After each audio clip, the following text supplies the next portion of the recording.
Ego lifting and normal injuries, इसको थोड़ा सा बाइफरगेट कीजिए आप अपने एक्सपीरियंस में कि कैसे इसको अवॉइड करना है एंड व्हाट टू डू। देखिए, इंजरी होने के दो मेजर रीज़न है। एक होता है वार्म अप नहीं करना और दूसरा है ईगो लिफ्टिंग। इंजरी को अगर आपने छेड़ा तो आपको छोड़ेगी ही नहीं, आपको 1 साल तक का रेस्ट करा सकती है। मैंने कई एग्जाम्पल ऐसे देखे हैं, लोगों के वर्कआउट छूट गए। कि बहुत लोग बोलते हैं क्रिएटिन आपके लिए अच्छा नहीं है, आपको जान भी जा सकती है इतने तक क्रिएटिन बदनाम है। कौन कौन से प्रोडक्ट्स लेने चाहिए और कौन से अवॉइड करने चाहिए? बिकॉज मोस्टली जो कंसेप्ट आता है वीगन का, फॉरेन से आया, वो भी प्रॉपरली फंडेड कंसेप्ट है। Veganism is a sold concept और उसको प्रमोट किया आर्नोल्ड ने। अगर आपको 100 ग्राम प्रोटीन इन सारी चीज़ों से पूरा करना है, स्प्राउट से, छोले चने, इन सब से, तो आपको सोचो, आप इमेजिन करो कितना आपको चने खाने पड़ेंगे। दिन भर खाते रहो, वो तो ठीक है, आप पचाओगे कैसे? कच्चा उबला खाना is not a dieting. Salt से छेड़छाड़ मत करो। लोग क्या करते हैं, डाइटिंग के नाम पे सॉल्ट बंद कर देंगे, कच्चा उबला खाएंगे, मसाले बंद कर देंगे। अरे वो आपके बॉडी के लिए ज़रूरी है। अब डाइटिंग की बात निकली तो एक पॉइंट और बोलता हूँ। लोगों को लगता है कि डाइटिंग मतलब कम खाना। कम खाना is more dangerous than over eating. Should we get used to pre workout, उसके बारे में बताइए। देखो, मेरे टॉप 5 सप्लीमेंट्स के लिस्ट में प्री वर्कआउट आपने दिया ही नहीं, बिल्कुल। उसके पीछे रीजन है। अच्छा, Instagram fitness versus real fitness, जमीन आसमान का डिफरेंस। लोग सोशल मीडिया पे एक सेट मारेंगे, सोशल मीडिया पे जाके वहाँ पे जैसे व्हाट्सअप कर रहे हैं, इंस्टाग्राम कर रहे हैं, कॉल कर रहे हैं, वो चीज़ आपका माइंड मसल कनेक्शन नहीं होने देगी।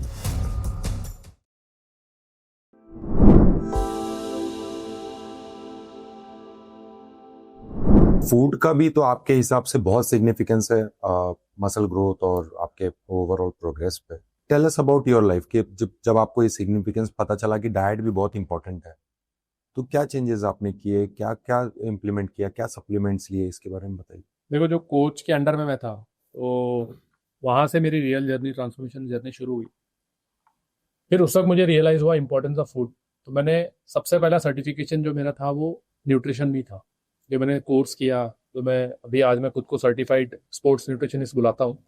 वो मैंने सर्टिफिकेशन किया, उसके बारे में पढ़ाई करी, उसके बारे में नॉलेज लिया, और फिर मैं जाके, मतलब ठीक है कि जब मैं सर्टिफाइड हुआ तब मैंने क्लाइंट्स लेना शुरू किया।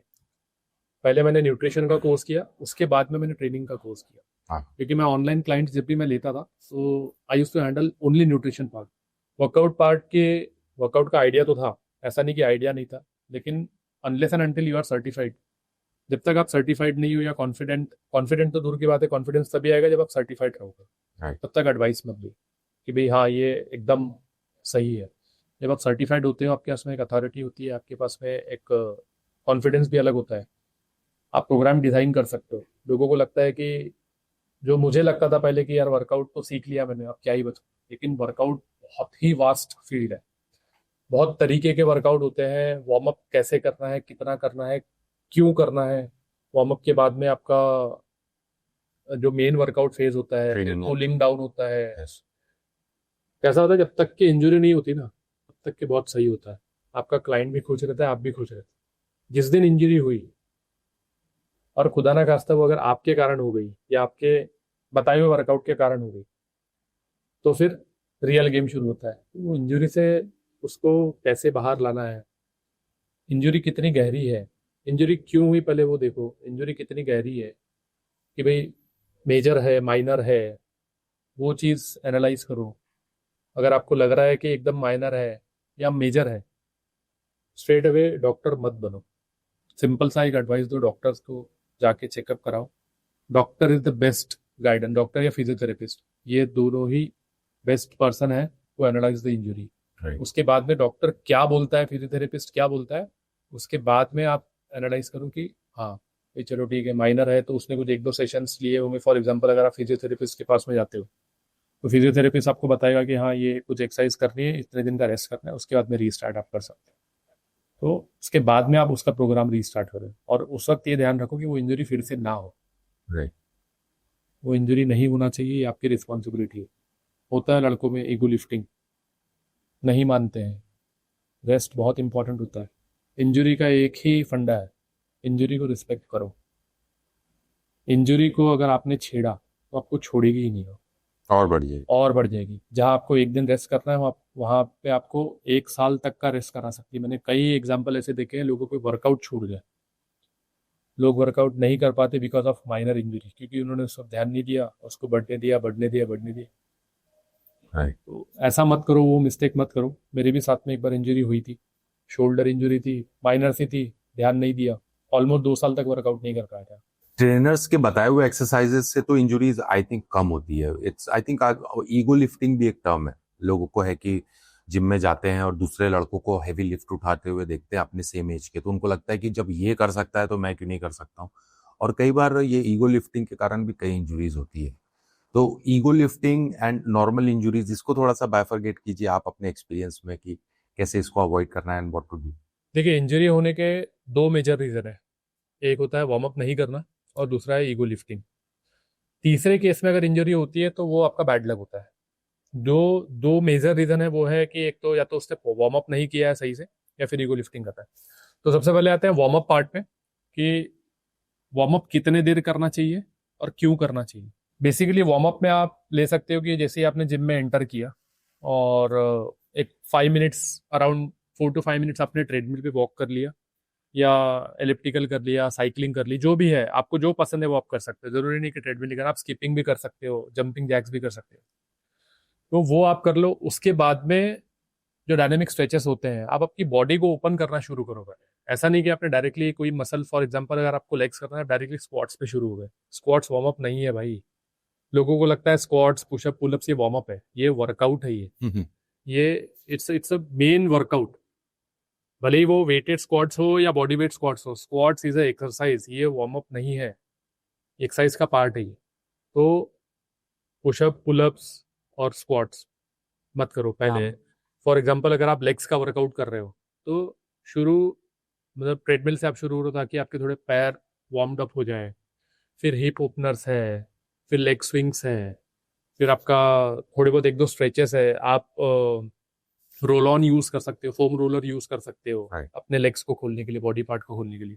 अपर बॉडी का वर्कआउट है, हैंड स्विंग्स है, नेक रोटेशन है, हैंड रोटेशन है, बहुत सारी चीजें हैं। और आजकल तो सब टेक सेवी हो गए हैं यार, मतलब सारे इतने टेक्नोलॉजिकली एडवांस्ड है ये जनरेशन। आप या तो हमसे पूछ लो, हम लोग बैठे हुए हैं, या एआई पे डालो, चैट जीपीटी पे डालो, ये show me some good warm ups, आपको ढेरों वार्म अप्स आ जाएंगे। फॉलो तो करो। वार्म अप इसलिए भी जरूरी है कि आपका माइंड भी प्रिपेयर होता है उस चीज को लेके। ऐसा नहीं कि आप सोए हुए हो, सडनली आपको किसी ने उठा दिया, भाई भागना है, Right. वो नहीं करना है। उसमें इंजरी होने के चांसेस बढ़ जाते हैं। बिल्कुल। दूसरा आते हैं ईगो लिफ्टिंग पे।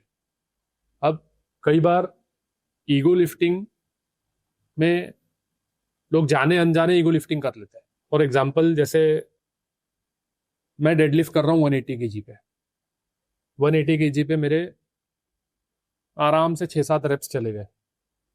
अब इसका मतलब ये नहीं है कि 190 केजी पे मेरे 3 रेप 4 रेप चले जाएंगे, या 200 केजी पे मेरे 5 रेप चल जाएंगे।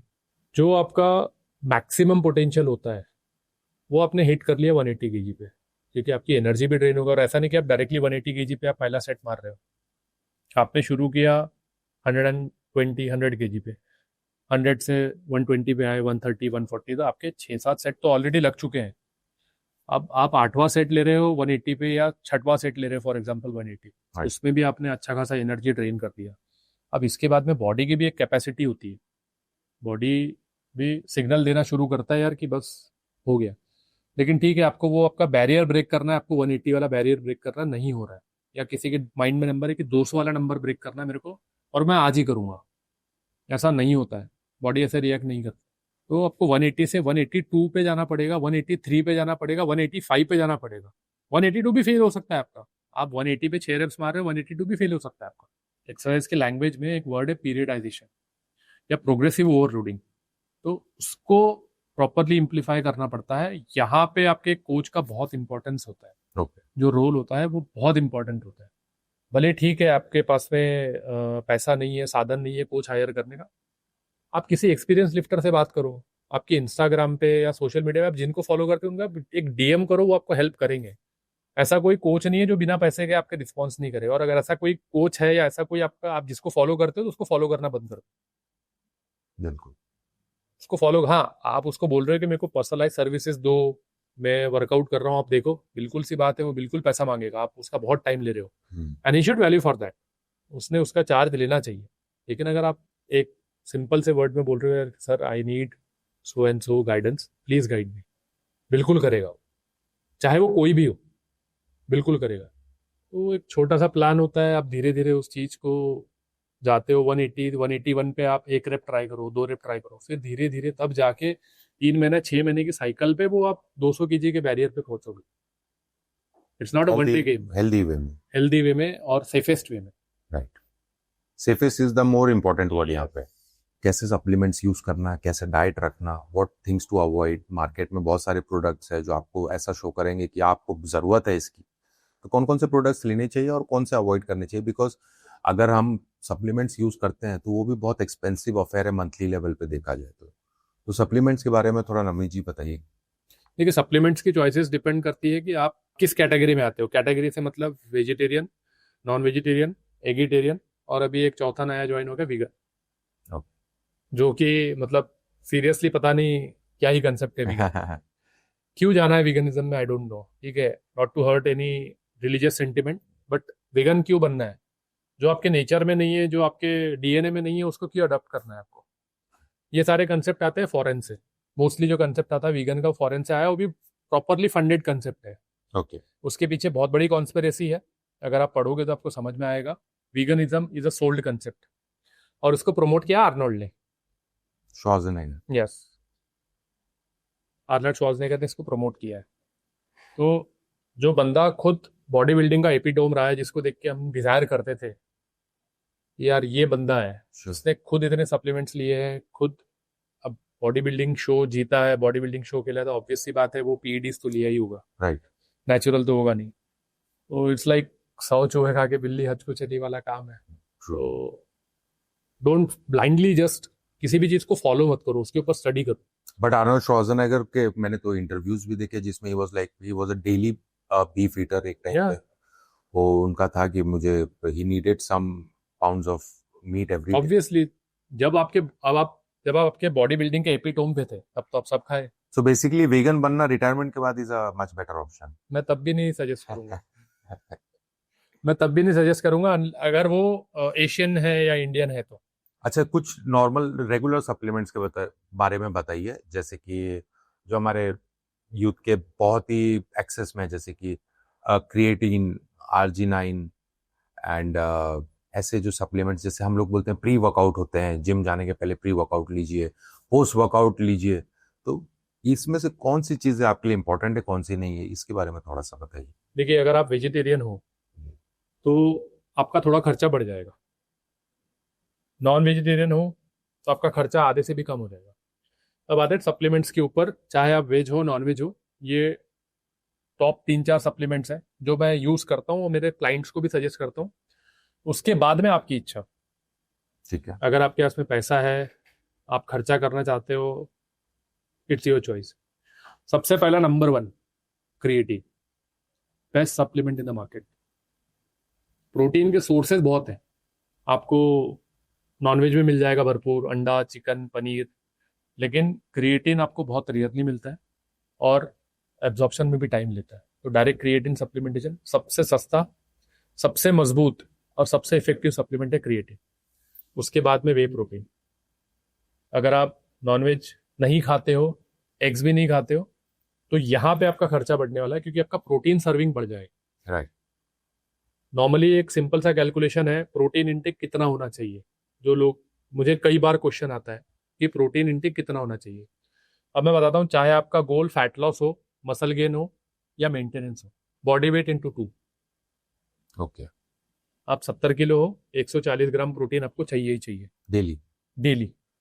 जो हम लोग जो रिकमेंडेड डेली इंटेक सुनते हैं आरडीए वाला, कि भाई WHO रिकमेंडेड, या कोई गवर्नमेंट एजेंसी जो भी यूनाइटेड नेशन वगैरह हो गए, जो रूल करते हैं या फिर जो गवर्न करती है बॉडी, तो उन लोगों के हिसाब से इट्स लाइक 0.5 ग्राम।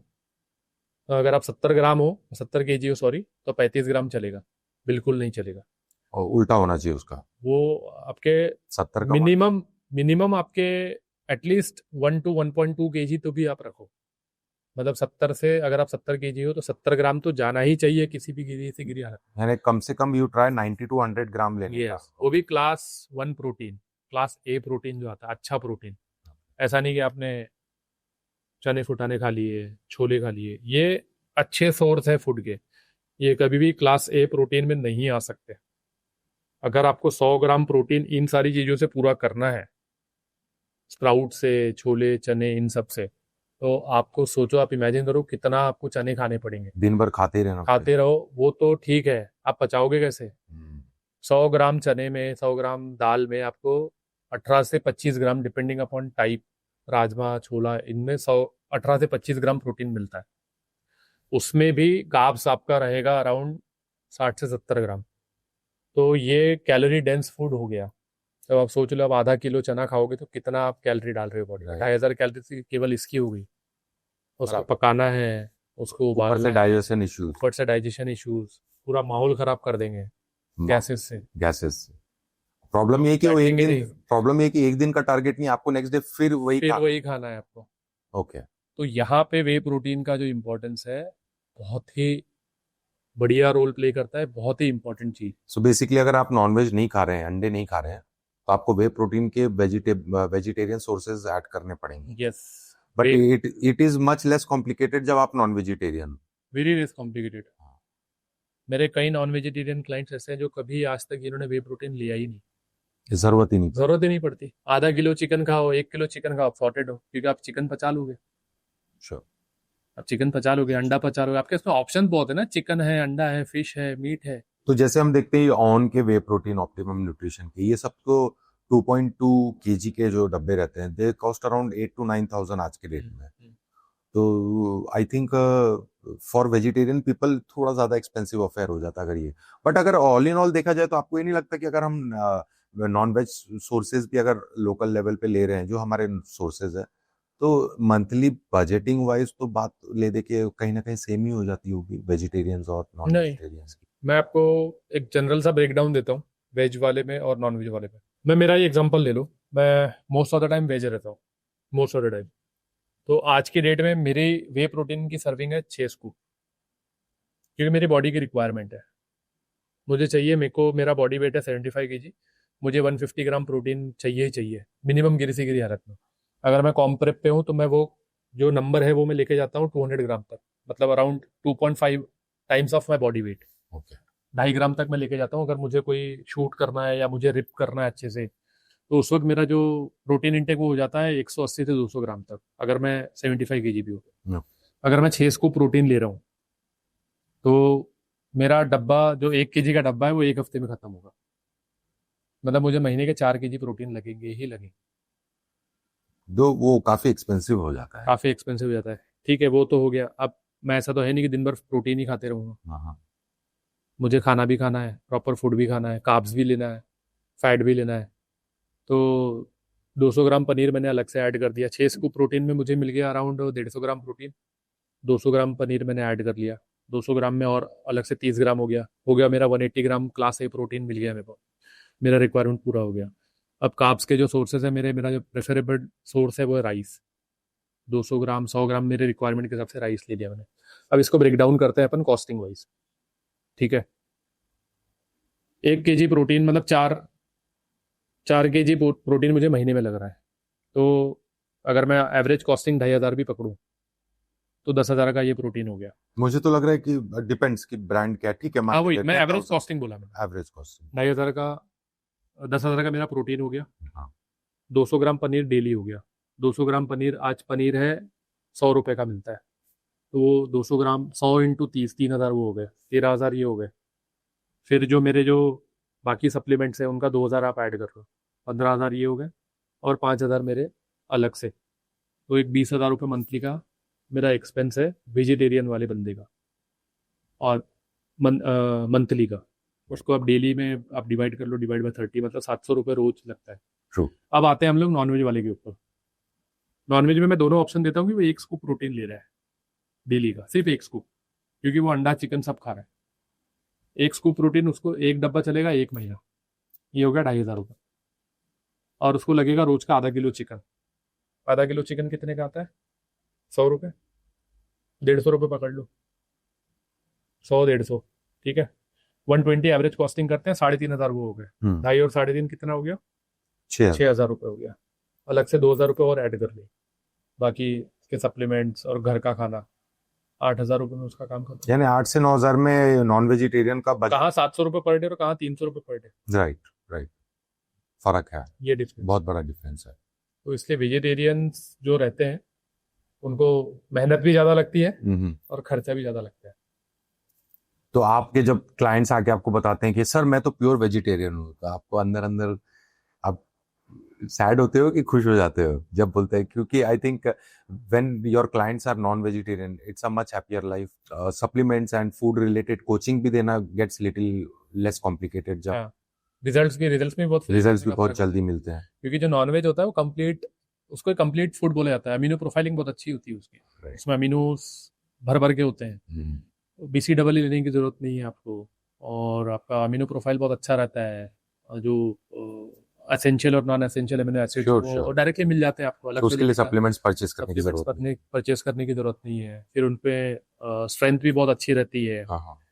और सबसे जो मेन चीज होती है, ऑप्शन बहुत होते हैं क्लाइंट के पास में। क्लाइंट ये नहीं बोलता है यार बार बार कि सर मैं बोर हो गया, अब हमारे इसमें क्या पनीर और सोया, कितना ही खा लोगे आप, 2 ही ऑप्शन है, या अभी टोफू ले लो आप। टेस्ट भी एक बहुत इंपॉर्टेंट फैक्टर होता है, प्रोटीन टेस्टी होना या खाना टेस्टी होना बहुत ज़रूरी है। अगर किसी को लगता है कि डाइट बोरिंग है, तो मैं बताता हूँ कि डाइट इंटरेस्टिंग कैसे बनता है, बनाते आना चाहिए। आपके पास में ये इतना आइटम दे दिए भैया, ये रखो, खाना कैसे वो आपके ऊपर है। अगर मैंने आपको राइस दिया है आपके डाइट का, आप उसकी बिरयानी बना के खाओ ना यार, वो आपके ऊपर है। आपको मसाले सारे अलाउड है मेरी तरफ से मसाले पे कोई रिस्ट्रिक्शन नहीं है। मैं कभी कच्चा उबला नहीं खिलाता किसी को। कच्चा उबला खाना इज नॉट अ डाइटिंग। वो खुद की जान लेना है, खुद को रोज मारने जैसा है। बिल्कुल मत करो, खाने की जरूरत ही नहीं है। सॉल्ट से छेड़छाड़ मत करो। लोग क्या करते हैं, डाइटिंग के नाम पे सॉल्ट बंद कर देंगे, कच्चा उबला खाएंगे, मसाले बंद कर देंगे। अरे वो आपके बॉडी के लिए जरूरी है। अब डाइटिंग की बात निकली तो एक पॉइंट और बोलता हूँ। लोगों को लगता है कि डाइटिंग मतलब कम खाना। कम खाना is more dangerous than over eating. जो खा खा के मोटा हुआ है उसको कम करना बहुत आसान है, रादर जो नहीं खा के मोटा हो। सर हम तो चावल सूंघते ही, पानी सूंघते ही मोटे हो जाते हैं। अरे हो गए ना, तुमने बॉडी का मैकेनिज्म ही वैसा कर लिया। भूख लगना is a symptom of healthy body. ये हेल्दी बॉडी के सिम्टम है भूख लगना। भूख लगनी ही चाहिए आपको, नींद आना ही चाहिए, प्यास लगनी ही चाहिए, आपको टॉयलेट जाना ही चाहिए, आपको वॉशरूम जाना ही चाहिए। ये सिम्टम होते हैं बॉडी के, तभी बॉडी सही फंक्शन कर रही है। आप 2-2 दिन टॉयलेट नहीं जाओगे तो क्या होगा, बॉडी अंदर से कुछ ना कुछ तो सिम्टम दे रही है यार। टॉयलेट नहीं आ रही है मतलब किडनी में प्रॉब्लम है, मोशंस नहीं हो रहे मतलब स्टमक में प्रॉब्लम है, या तो कॉन्स्टिपेशन है या उसका गट खराब है। राइट। तो भूख लगना is a symptom of healthy body. कम खा खा के आप कितना कम खाओगे। मैं कुछ एग्जांपल देता हूँ। मेरी एक क्लाइंट थी, मतलब किसी और के पास में थी, फिर उसको मेरा रेफरेंस दिया किसी ने, तो वो मेरे पास में है तो ऑलरेडी 800-700 कैलोरी पे थी वो। जबकि मैं किसी फीमेल क्लाइंट को 1500 कैलोरी के नीचे नहीं रखता हूँ। जब मैंने पहली बार डाइट भेजा, सर बोलती कितना खिलाओगे सर आप, मैं तो मोटी हो जाऊंगी। उसके पुराने कोच ने उसको शुरू ही 1000 कैलोरी पे किया, नीचे करते करते करते 700 कैलोरी पे लिया, मेटाबॉलिज्म हो गया खराब। बॉडी का मेटाबॉलिज्म ऊपर होना चाहिए, नीचे नहीं होना चाहिए। तो जब आपने अपने क्लाइंट को 1500 खिलाना चालू किया तो क्या इफेक्ट रहा? Tell us about that. Initially तो शी वॉज वेरी स्केप्टिकल कि मैं डाइट शुरू करूँ या नहीं करूँ। मैंने वो क्लाइंट को बोला कि देखो मैडम, आप मेरे को पे मत करो। मैं सीधा बोला आप मेरे को पे मत करो, 1 महीने बाद 2 महीने बाद जब आपकी इच्छा हो, जब आपको लग रहा है कि रिजल्ट मिलेगा, उस दिन आप पे कर दें। और वो आज 2 साल से मेरी क्लाइंट है। बहुत अच्छा रिजल्ट मिला उसको, बहुत अच्छा ट्रांसफॉर्मेशन हुआ। एंड टचवुड की वो बहुत सही टाइम पे आ गई थी मेरे पास। मतलब अदरवाइज उसके हेल्थ इश्यूज भी काफ़ी आ गए थे। जैसे ही मेरे को पता चला कि वो 700 कैलोरी पे, मैंने उसके ब्लड रिपोर्ट्स करवाए सारे। ब्लड रिपोर्ट्स बहुत ज़रूरी होती है। मैं कोई भी क्लाइंट विदाउट ब्लड रिपोर्ट्स नहीं लेता। ओके। मेल हो फीमेल हो, कोई भी क्लाइंट्स को मैं विदाउट ब्लड रिपोर्ट्स नहीं लेता, क्योंकि इंटरनली आपको क्या हुआ है वो आपको भी नहीं पता और मेरे को भी नहीं पता, कि मेरे आंखों में एक्सरे नहीं लगे हुए या मैं आपके फेस टू फेस नहीं हूँ। तो ब्लड रिपोर्ट्स में भी उसके कुछ हार्मोनल इश्यूज आए हुए थे, कुछ पैरामीटर्स ऊपर नीचे थे, तो पहले वो ठीक करना जरूरी था। वो ठीक किया, उसके बाद में मैंने डाइटिंग शुरू करी। लगभग 15-20 दिन बाद मैंने उसको डाइट प्लान दिया। पहले तो मैंने उसको नॉर्मल खाना खिलवाया, थोड़ा उसकी बॉडी को जो साइकोलॉजिकली उसको सेटिस्फाई किया कि नहीं आप खाओ, आप खाओ, आप बिंदास खाओ। उसको थोड़ा सेशंस भी देने पड़े मेरे को, कंसल्टेशन सेशन, तब जाके वो मानी। मतलब मैडम ठीक है, आपका वेट बढ़ने तो कोई टेंशन नहीं, मतलब मैं आपसे चार्ज नहीं कर रहा हूँ, मैं आपकी हेल्थ इंप्रूव करूंगा, उसके बाद में मैं आपको डाइट दूंगा। अगर आपको ये चीज़ सही लगती है तो आप मेरे से कंटिन्यू करो, अदरवाइज मत करो। फिर जो फ्रेंड थी, जो ऑलरेडी क्लाइंट थी, उससे उससे कंसल्ट किया, उसको रेडी किया, तब जाके उसको समझ में आया। और अभी she is living a very healthy life and she is very fit and fine. बहुत अच्छा ट्रांसफॉर्मेशन हुआ, बहुत सारे इश्यूज थे, जो हार्मोनल इश्यूज थे, जो रिवर्स किए हम लोगों ने, और बहुत अच्छा रिजल्ट मिला है उसको। तो अभी आपने जैसे क्रिएटिन और प्रोटीन के बारे में बताया, तो ऐसे ही like tell us the most common supplements जो मार्केट में है एंड जो लोगों को लेनी चाहिए, या top 5 supplement, something like that. Tell us about supplements. Top 5 supplements में number 1 creatine, number 2 whey protein, multivitamin, micronutrients और ग्लूटामाइन। माइक्रोन्यूट्रिएंट्स में 2-3 टाइप के हैं, जैसे जिंक है और मैग्नीशियम ग्लाइसिनेट है। ये माइक्रोन्यूट्रिएंट्स की कैटेगरी में आते हैं। फीमेल्स में आयरन डेफिशिएंसी नॉर्मली होती है, तो आप आयरन ऐड कर सकते हैं। राइट। तो ये ऐसे टॉप 5 सप्लीमेंट्स है जो आपके स्टैक में होने ही चाहिए।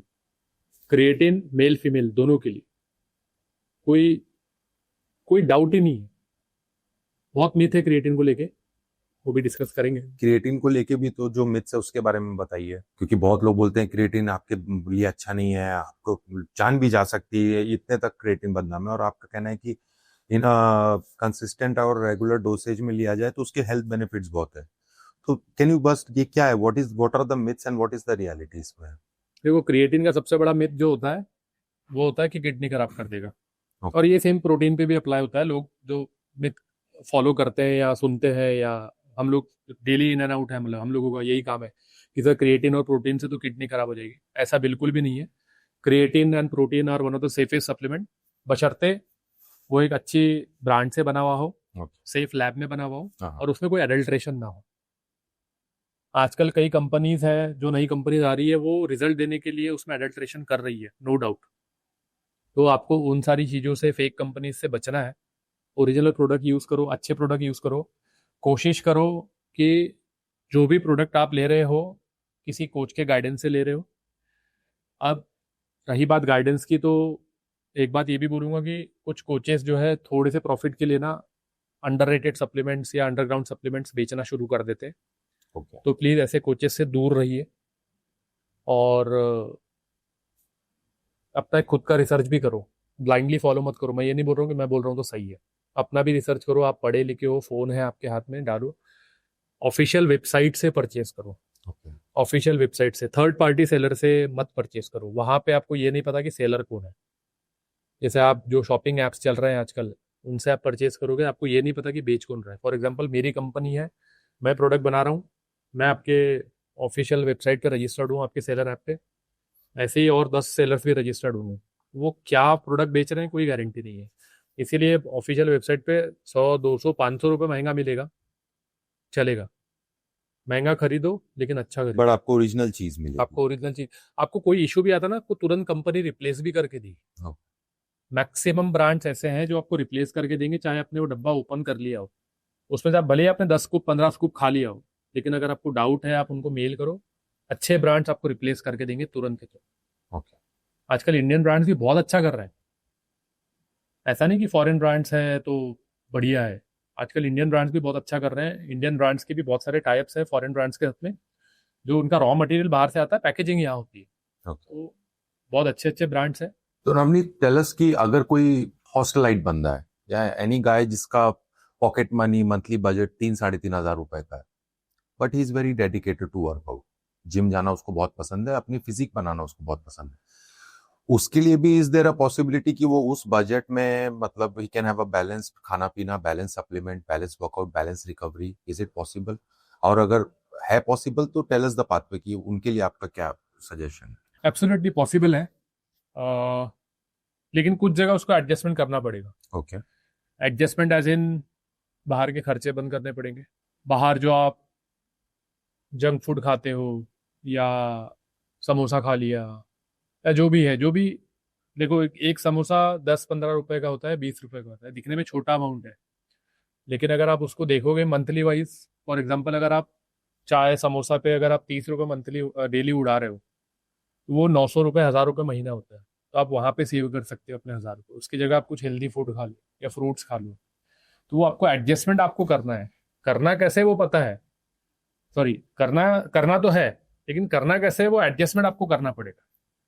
कि भाई फॉर एग्जांपल अगर आपके पास में गाड़ी नहीं है, जैसे मैं जब रूम पे रहता था, जिम तो जाना था, उस वक्त सप्लीमेंट्स का रोल नहीं पता था, सप्लीमेंट्स लेते भी नहीं थे, लेकिन जिम फीस देना था क्योंकि उस वक्त पॉकेट मनी भी कम थी। आजकल तो पॉकेट मनी ज्यादा हो गई है, उस वक्त पॉकेट मनी भी कम थी। तो जिम की फीस बचाने के लिए मैं साइकिल से जाता था। टू व्हीलर थी मेरे पार्टनर के पास में, लेकिन उसमें ये था कि आधा आधा पेट्रोल डालना होता था, या कभी ऑटो कर लिया। तो वो जो रईसी है वो थोड़ी कम करनी पड़ेगी। तो मैं कभी कभी साइकिल कर लेता था, या टो कर लेना, या किसी से लिफ्ट ले लेना। तो वहां पे हम लोग एडजस्टमेंट करते थे। 500 रुपये बच गए तो 500 रुपये महीने का जिम तो था ही। शायद 300 रुपये था उस वक्त नागपुर में, वो 300 रुपये वहां दे देते हैं। तो इस तरीके से आपको एडजस्टमेंट करना पड़ेगा। 200 रुपये बच गए और फ्रूट्स ला लिए, एप्पल है, बनाना है, स्प्राउट्स ला लिए। इसीलिए मैं बोलता हूँ ना, जो बिगिनर है, आप जाना शुरू करो, बाकी हनुमान जी पे छोड़ दो। रास्ते अपने आप बन जाएंगे, अपने आप आपको सपोर्ट मिलेगा, अपने आप आपको हेल्प मिलेगी।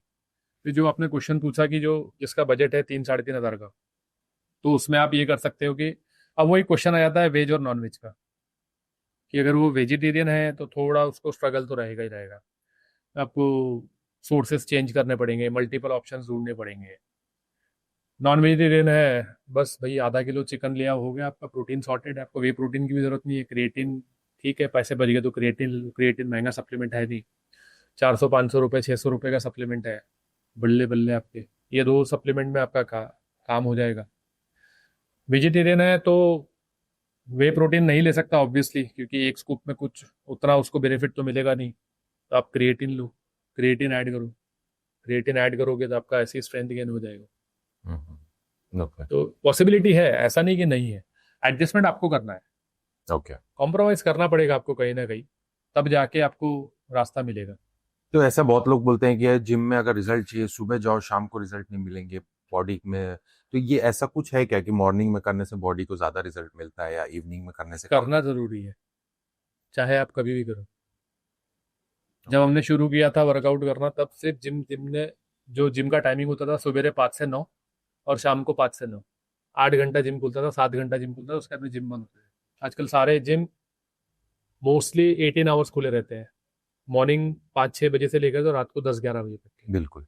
कुछ जिम्स तो एनी टाइम, जैसे जो जिम था वो तो 24 घंटा खुला है, 24/7। 24/7 है। अरे भाई नहीं है जिम का एक्सेस, घर पे शुरू करो ना, शुरू तो करो, शुरू करना जरूरी है। बस घर पे कर कैसे करेंगे जब इक्विपमेंट्स वगैरह नहीं है तो फिर? आपकी बॉडी आपका इक्विपमेंट है, ओके। आपकी फ्री बॉडी वेट। आपका इक्विपमेंट है। Free free weight. वेट है, एनिमल फ्लो है, पुशअप्स है, पुलअप्स है। पुलअप्स आप कहीं पे भी लटक जाओ घर में, कहीं ना कहीं कोना तो होगा ही। राइट। नहीं है थोड़ा, आजकल तो गार्डन जिम्स भी आ गए मार्केट में। गवर्नमेंट इतना अच्छा सपोर्ट कर रही है फिट इंडिया इनिशिएटिव के तहत, आपको गार्डन जिम्स भी मिल जाएंगे आपको। उस वक्त और आज के टाइम में जमीन आसमान का डिफरेंस बहुत है। बड़ा फर्क है। ट्रू। एक्सेसिबिलिटी बहुत ज्यादा है, बहुत ज्यादा एक्सेसिबिलिटी है। आजकल आपको ऑनलाइन साइट्स पे आपको डंबल्स मिल जाएंगे, 2-3 हज़ार रुपए में आपके घर में इक्विपमेंट्स आ गए, बिल्कुल। डंबल्स आ गए, रेजिस्टेंस बैंड आ गए, हो गया आपका जिम रेडी। आपको टाइमिंग का इशू है तो, या जिम एक्सेस बहुत दूर है, और जैसे कुछ कुछ छोटे छोटे कस्बों में आज भी जिम नहीं है, आप घर पे आप अपने इक्विपमेंट्स ले सकते हो। राइट। बजट नहीं है तो खुद की बॉडी से बना लो, सिलेंडर है घर पे, पानी के कैन होते हैं, बकेट होते हैं, लेके चलो। अच्छा, एक थोड़ा स्टूपिड क्वेश्चन, हमने गजनी मूवी में देखा था कि आमिर खान पूरा फ्री वेट मार के पुशअप पुल अप मार के उतनी रिप बॉडी बना लेता है। On a very serious note, is it possible कि बंदा without going to gym free weights मार के pushups pull ups and all the other exercises क्या रिप बॉडी बना सकता है घर पे? बिल्कुल बना सकता है। ओके। अखाड़े में कौन से पॉसिबल है ये? अखाड़े में कौन से इक्विपमेंट थे? सही बात। 99% तो बॉडी वेट ही होता था, वो से मुद्गल होती थी, गदा होती थी। यस। बाकी सारे तो देसी जुगाड़ होता था, इक्विपमेंट्स तो थे ही नहीं। ओके। तो basically equipment is not the first step, equipment नहीं, फर्स्ट स्टेप इज मेंटालिटी। आपको रेडी होना पड़ेगा। साइकोलॉजी, आपकी मेंटालिटी, आप कितना उस चीज को चाहते हो। राइट। आप स्कूल जाते हो, पढ़ाई करते हो, आपका टारगेट है पास होना, आपका टारगेट है अच्छे नंबर से पास होना, आपका टारगेट है टॉप 10 में आना, आपका टारगेट है टॉप 1 में आना। राइट। ये चारों टारगेट है, वो चारों टारगेट आपका पर्सनैलिटी डिफाइन करते हैं, आपका करियर डिफाइन करते हैं। ट्रू। आप टॉप 1 के लिए तैयारी करोगे तो एटलीस्ट टॉप 3 में आओगे ही आओ। तो आप टॉप 10 के लिए तैयारी करोगे तो टॉप 20 में लटकोगे। पास के लिए तैयारी करोगे तो आप फेल भी हो जाओगे। अच्छा, मैंने ये भी देखा है, क्योंकि अभी right now I am not going to gym, लेकिन जिम में मैंने ये बहुत देखा है कि कई बार मेरे जो जिम फ्रेंड्स हैं वो अपना प्री वर्कआउट नहीं लेते हैं या सीधा ऑफिस से आ जाते हैं। तो उनका कहना रहता है कि यार मैंने प्री वर्कआउट नहीं ली, मेरे से वर्कआउट नहीं हो रहा है, तू अपना दे दे या किसी का दे दे। तो ये जो रिलायंस है ऑन अ प्री वर्कआउट कि हमको ट्रिगर दे हमारे ब्रेन को, तो is it a healthy thing कि प्री वर्कआउट लेना चाहिए हमें? Should we get use to pre workout? उसके बारे में बताइए। देखो, मेरे टॉप 5 सप्लीमेंट्स के लिस्ट में प्री वर्कआउट कर नहीं आपने है, दिया ही नहीं दिया तो ही ये नहीं। कोई उसके पीछे रीजन है, आजकल जो मार्केट में चल रहे हैं प्री वर्कआउट, उसमें ना मतलब एक दो कंपोनेंट होते हैं, LRG9 हो गया या और बीटा एलेनाइन हो गया। तो ये जो कंपोनेंट है ना, ये आपकी बॉडी में इचिंग स्टार्ट करते हैं, आपको खुजली देते हैं। वो खुजली ऐसा लगता है कि आपको रश दे रहा है, आपको okay. What you call adrenaline rush दे रहा है। And there is a large percentage of caffeine जो कि सबसे हाँ, बड़ा आपको एक जो बूस्ट देता है, रश देता है। राइट? तो which caffeine these are not healthy, ये तो हेल्दी चीजें हैं नहीं बिल्कुल नहीं है। In your books. Pre workout में अगर सप्लीमेंट नहीं तो इज देयर समथिंग जो आप प्री वर्कआउट में लेते हो, ऐसा कुछ है? ब्लैक कॉफी है, ओके। अगर मैं मॉर्निंग में एम्प्टी स्टमक कर रहा हूँ तो ब्लैक कॉफी मेरा प्री वर्कआउट होता इट है। Gives you the caffeine, gives you the हाँ, किक, आपको यस, रेडी करता है। हाँ। अगर मैं इवनिंग में कर रहा हूँ तो 1 घंटा पहले मैं कुछ बनाना वगैरह ले लूंगा या ओट्स ले लूंगा, कुछ अच्छे सोर्स ऑफ कार्ब्स। यस। और एग्स भी आप ले सकते हैं। Even you can have protein in your pre workout. ऐसा जरूरी नहीं कि आप सिर्फ कार्ब्स ही ले सकते हैं। आप अच्छा एक प्रोटीन सोर्स भी आप ले सकते हैं, जैसे एग्स हो गया, चिकन हो गया, वे प्रोटीन ले लो आप प्री वर्कआउट। ओके। तो या वे प्रोटीन की स्मूदी बना के आप ले लो। So that is a healthy balance of protein and carbs. Right, and लेते ही हैं लोग। हाँ, या स्वीट पोटैटो सबसे बढ़िया pre workout. Okay. Sweet potato सबसे सस्ता, सबसे बढ़िया, मोस्टली मिल भी जाएगा, ऐसा नहीं कि नहीं मिलता है, मिल भी जाता है। बट हमने सुना है स्वीट पोटैटोज में भी गैस इश्यूज बहुत होते हैं आप अगर कितना खाओगे, इतना थोड़ी ना खाओगे यार। प्री दो खा लो। वर्कआउट में 2 खा लो बस, काफी है। So what is the healthy duration? Like workout के एक एक घंटा पहले आप खा सकते हैं, 1 से 1.5 घंटा पहले, वो डिपेंड करेगा आप क्या खा रहे हो। राइट। और आपका प्री वर्कआउट चॉइस भी डिपेंड करता है कि आपका ट्रेनिंग पैटर्न या ट्रेनिंग डे क्या है, मतलब ट्रेनिंग पार्ट क्या है। जैसे अगर आप हेवी लिफ्टिंग करना है, आपको आपको अच्छा प्री वर्कआउट होना जरूरी है आपकी बॉडी में। अगर आपको फॉर एग्जांपल आपको बहुत सारे लेग्स का ही वर्कआउट करना लेग्स है, वर्कआउट करना है। बड़ा मसल है, तो उसके लिए एनर्जी भी ज़्यादा चाहिए, तो आपका प्री वर्कआउट मील थोड़ा हेवी रहेगा। ऐसे सर्कमस्टेंस में like having some sweet potato, bananas, ये आप मतलब प्रेफर करते हैं हैवी मैं वर्कआउट फिर के? कार्ब्स प्लस प्रोटीन प्रेफर करता हूँ, हेल्दी कार्ब्स। मैं डायरेक्टली स्मूदी बना लेता हूँ। 1 स्कूप प्रोटीन, 100-200 ml दूध, 1 या 2 बनाना, 1 चम्मच पीनट बटर, थोड़ा ओट्स, और अगर चीकू अवेलेबल है तो चीकू। तो वेरी नाइस। ये अच्छा अराउंड 500 कैलोरी के करीब आपका अच्छा प्री वर्कआउट। और क्या, लिक्विड फूड होता है तो ज़्यादा टाइम भी नहीं लेता है, आप पी भी लेते हो फटक से, और एब्जॉर्ब होने में ज़्यादा टाइम भी नहीं लेता है। और 1 घंटे में आपकी बॉडी रेडी। और आपको कभी वर्कआउट में ये नहीं लगेगा कि खाना बाहर आ रहा है या वो लिक्विड बाहर आ रहा है, राइट। वो फीलिंग नहीं आती है। आप फ्रेश फील करोगे, और एनर्जी रहेगी आपके पास एनर्जी भी रहेगी, ड्यूरेशन। और आपका लिफ्टिंग भी अच्छा रहेगा। और रही बात ये जो प्री वर्कआउट सप्लीमेंट्स होते हैं, तो उसमें अगर आप अच्छे ब्रांड्स के आप लेते हो जैसे, तो अच्छे ब्रांड्स का फायदा ये होता है, थोड़े महंगे होते हैं, लेकिन आपको कभी खुजली, इचिंग, वो सारी चीजें नहीं देंगे। आपका फोकस अच्छा रहेगा। फर्स्ट वीक में जिम में क्या क्या गलतियां करते हैं सब? बेसिकली हैवी लिफ्टिंग, या मेरे को आज सारा ही मशीन यूज करना है, वो चीज़ अवॉइड करो। पहली बार अगर आप जिम जा रहे हो, पहले दिन जिम जा रहे हो, वहाँ पे जो कोच है, ट्रेनर है, उससे बात करो, उसको पूछो, वर्कआउट रूटीन पूछो, या अगर आपको पता है वो चीज़ फॉलो करो। 5 exercise, 6 exercise, that's it. Basic सा रूल है। कंप्लीट बॉडी वर्कआउट करो। लेग्स का एक एक्सरसाइज, बैक का एक, चेस्ट का एक, शोल्डर का एक, बाइसेप ट्राइसेप एक, दैट्स इट। ये आपका वर्कआउट हो गया, और 10 मिनट कार्डियो, खत्म। Gym body versus solo workout जो बोलते हैं कि पार्टनर के साथ मारने में रिजल्ट ज्यादा मिलता है, इज इट ट्रू? ऐसा बिल्कुल नहीं है इन टर्म्स ऑफ रिजल्ट। हाँ, मोटिवेशन भले ही रह सकता है, लेकिन उसका ड्रॉबैक एक ये भी है कि अगर आपका पार्टनर सही नहीं है, या आपका उसके ऊपर रिजाइलेंस, या क्या बोलेंगे उसको, कंसिस्टेंट नहीं है। कंसिस्टेंट नहीं है, और उसकी आपको पार्टनर की आदत लग गई, तो वहां पे आपको दिक्कत होगी कि यार पार्टनर नहीं है तो आपका भी जिम छूट जाएगा। या तो पार्टनर ऐसा ढूंढो कि मतलब आप मर भी रहे हो ना तो आपको उठा के लेके जाए कि नहीं तू मरेगा नहीं, तू पहले वर्कआउट करेगा फिर मरेगा। तो ऐसा पार्टनर होना चाहिए। एंड रही मेरी बात, तो मैंने आज तक कभी जिम पार्टनर नहीं रखा, सोलो ही वर्कआउट किया है, सोलो ही करता हूँ। मुझे पसंद है सोलो वर्कआउट करना, क्योंकि ऐसा कोई बंदा मिला नहीं साथ में कि जो वाइब मैच कर रहा हो, मेंटेलिटी वाइब मैच कर रहा हो। तो इसलिए मैंने सोलो ही वर्कआउट प्रेफर किया और शायद आगे भी करूँगा। और आप चाहते नहीं कि कोई किसी के साथ अटैच हो जाए और वो कल चले जाए तो आपका वर्कआउट डिस्टर्ब हो जाए। अच्छा, Instagram fitness versus real fitness, जमीन आसमान का डिफरेंस। कि थोड़ा सा एलाबरेट कीजिए। लाइटिंग अच्छी है आप अच्छे दिखोगे, लाइटिंग खराब है आप बुरे दिखोगे। एडिटिंग ऐप्स आ गए, ऐप्स नहीं है फिर भी ऐप्स दिख जाएंगे आपको। तो हर चीज को जो दिखता है वो बिकता है वाला फंडा है। तो जो जो खुली आंखों में जो दिख सकता है, इसीलिए तो जो वो होता है ना, जैसे फॉर एग्जांपल कंपटीशन का जब फेज आता है, जैसे ओलंपिया है, तो सब लोग अपने अपने विनर डिसाइड कर लेते हैं कि यार ये जीतेगा वो जीतेगा। लेकिन जब अब रियल स्टेज पे आके खड़े होते हो, जब आप रियल आंखों से जो सामने जज बैठे हुए हैं, विनर तो कोई और ही होता है, जो सही में अच्छा दिखता है वही जीतता है। True. तो दिखावे पे ना जाओ, अपनी अकल लड़ाओ, वो वाला फंडा है। अच्छा, Indian vegetarian protein sources affordable थोड़ा। पनीर, टोफू, सोया, स्प्राउट्स, स्पिनच सब्जी में आता है वो स्पिनच में, लेकिन आप कितना ही खाओगे, वो धो के, और क्वालिटी स्पिनच भी चाहिए। राइट। तो वो इट्स अ गुड वेजिटेबल, अच्छा सोर्स है। ये होता है, ऐसे तो ब्रोकोली भी है लेकिन महंगा भी बहुत है। राइट।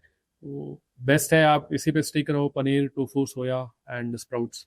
अच्छा, tell us about cheat meal. बहुत इंपॉर्टेंट है, हाउ, लेकिन प्लानिंग से होना चाहिए। कैसे? एक ही एक फूड खा खा के या सेम सेम चीजें खा खा के आपका बॉडी भी उस चीज को अडाप्ट करने लगता है। तो चीट मील वहां पे एज अ शॉकर काम करता है, आपकी बॉडी को शॉक देता है, शॉक सिग्नल देता है, यार ये क्या हो गया, ये तो मेरे करिकुलम में था ही नहीं, आउट ऑफ सिलेबस कैसे आ गया। तो बॉडी थोड़ा सा हिल जाता थोड़ा it's more like a reset button थोड़ा। है। यस। और ऐसा नहीं है कि चीट मील आप हर 2 दिन में आप चीट मील ले रहे हो, वो चीट मील नहीं होता है, वो चीटिंग होता है, चोरी होती है, तो वो चीज नहीं करना है। Gym etiquette 5 unwritten rules. बहुत बढ़िया क्वेश्चन है। नंबर 1, जिम बैग कैरी करो। जिम बैग के अंदर एक नैपकिन होना चाहिए, एक पानी बोतल होना चाहिए, एक शेकर होना चाहिए। नैपकिन 2 रख लो आप भली। एक नैपकिन आपके जब आप वर्कआउट करते हो वहां बिछाने के लिए, इस पे मशीनों पे, स्वेटी ना हो। हाँ। और एक नैपकिन आपका स्वेट वगैरह पोंछने के लिए, चेहरा हो गया, हाथ हो गया, वो पोंछने के लिए। ग्लव्स सेकेंडरी है, जरूरी है नहीं है वो ठीक है, वो आपका चॉइस है। फिर डीओ, अच्छा डीओ। और एक 2 अनसेड रूल है, रिरैक योर वेट, जो लोग नहीं करते, ईगो प्रॉब्लम में रहता है। रिरैकिंग करना बहुत जरूरी है। और अगर कोई दूसरा वर्कआउट कर रहा है और उसका इक्विपमेंट या मशीन यूज करना चाहते हो, प्लीज उससे पूछो कि कैन वी ऑल्टरनेट, या मैं यूज कर सकता या कर सकती हूँ क्या। कार्डियो कितना इंपॉर्टेंट है वेट ट्रेनिंग के साथ होना? Cardio is a good tool for your heart. Cardio जरूरी है, लेकिन इतना भी नहीं जितना उसका हवा बना के रखा हुआ है। लोग क्या करते हैं, कार्डियो को as a only fat loss tool use करते हैं कि भाई इसके बिना तो वेट लॉस होगा ही नहीं। ऐसा नहीं है। कार्डियो का रोल होता है 20%, मैक्स टू मैक्स 25%। 75 to 85% आपका वेट ट्रेनिंग रोल प्ले करता है when it comes to exercise selection. Right. जितना अच्छा लोहा उठाओगे, जितना अच्छा मसल बनाओगे, उतना अच्छा फैट लॉस होगा। किसी को 100 किलो से 50 किलो पे लाना कोई बड़ी बात नहीं है, वो तो आप सूख जाओगे। लेकिन आपको अच्छा भी दिखना है, अच्छा तभी दिखोगे जब आप मसल अच्छे बनाओ। राइट। तो muscle is like ornament for your body. Sure. वो जितने ज्यादा होंगे उतने अच्छे लगेंगे। माइंड मसल डेवलपमेंट के बारे में जिम में बहुत ट्रेनर्स बोलते हैं कि अपने माइंड को कनेक्ट रखो अपने वर्कआउट से, तो उसका इंपॉर्टेंस क्या है, उसके बारे में बताइए। माइंड मसल कनेक्शन, जब आप वर्कआउट करते हो, फॉर एग्जांपल अगर आप चेस्ट का वर्कआउट कर रहे हो और आप वो मसल फील ही नहीं कर रहे हो, आपका माइंड उस चीज को कनेक्ट ही नहीं कर रहा है। अब वो कनेक्ट नहीं होने के बहुत सारे रीजन हो सकते हैं कि फॉर एग्जांपल आपको एग्जाम का स्ट्रेस है, या आपके बॉस ने कुछ आपको टास्क दे रखा है, वो नहीं हो पा रहा है, आपके दिमाग में वही चीज चल रही है, राइट। तो भी एक रीजन होता है। या आपका फॉर्म गलत है, तो भी एक चीज होता है कि आपका फॉर्म ही गलत है, आप एक सर्टन एंगल पे नहीं वर्कआउट कर रहे हो। मैं देखता हूँ लोग बेंच प्रेस करते हैं, बस ये रेंज ऑफ मोशन होता है उनका, ऊपर ऊपर कर दिया, वैसा नहीं होता है। आपको प्रॉपर एक रेंज ऑफ मोशन आपकी आनी चाहिए, तब जाके आपका ब्रेन उस चीज को स्टिमुलस करेगा, उसको कनेक्शन, उसको सिग्नल देगा। तो mind muscle connection is very important when it comes to progress. आपने ऊपर ऊपर कर लिया, आपने बोलते सर हमारे तो हम चेस्ट मार रहे हैं, हमारे बाइसेप लॉक हो गए। यार आप फोर आर्म्स यूज कर रहे हो, आप रेंज ऑफ मोशन आपका सही नहीं है, आपका वेट सिलेक्शन सही नहीं है, आपका इक्विपमेंट सिलेक्शन सही नहीं है, वो चीज़ हैम्पर करेगा ही करेगा। तो माइंड मसल कनेक्शन तभी होगा जब आपका फॉर्म सही होगा, और जब आप कंप्लीटली प्रेजेंट रहोगे अपने जिम में। लोग सोशल मीडिया पे एक सेट मारेंगे, सोशल मीडिया पे जाके वहाँ पे किसी से व्हाट्सअप कर रहे हैं, इंस्टाग्राम कर रहे हैं, कॉल कर रहे हैं, वो चीज़ आपका माइंड मसल कनेक्शन नहीं होने देगी। राइट। तो स्टे अवे फ्रॉम जो डाइवर्जन्स होते हैं, डिस्ट्रैक्शन। डिस्ट्रैक्शंस होते हैं, उनसे थोड़ा दूर रहो। आपका वर्कआउट 40 मिनट 45 मिनट में खत्म हो जाना चाहिए, चाहे आप लेग्स कर रहे हो, बैक कर रहे हो, चेस्ट कर रहे हो। एक एक घंटा, डेढ़ डेढ़ घंटा, दो दो घंटा कोई मतलब नहीं। तो नवनीत, क्वेश्चंस तो बहुत है ब्रदर पूछने के लिए, लेकिन एक एपिसोड में कितना ही पूछूं। So all I would like to say is thank you for coming. बहुत कुछ जानने को भी मिला, एंड आई होप कि हमारे व्यूवर्स को भी बहुत कुछ सीखने मिला हो। So thank you so much for coming. I take your last message for the viewers before I leave. So guys, like, subscribe and share, don't forget, okay? And I'll see you in the next episode, and just the last message from Navneet for all of you. Thank you so much for the invite. Personally बहुत अच्छा लगा show करके, questions काफ़ी अच्छे थे, and I hope कि हम लोग फ्यूचर में और एक दो एपिसोड बिल्कुल करेंगे, जिसमें और ज़्यादा मिथ्स बस्ट करेंगे, और ज़्यादा लोगों को नॉलेज देंगे। And definitely guys, it's a very good channel, बहुत अच्छा सेटअप है, बहुत ही वेल ऑर्गेनाइज, एस्थेटिक्स बहुत अच्छे लगे मुझे। And don't forget to like, share and subscribe सनी साइडर। So with that note, stay fit, stay blessed, and keep pumping.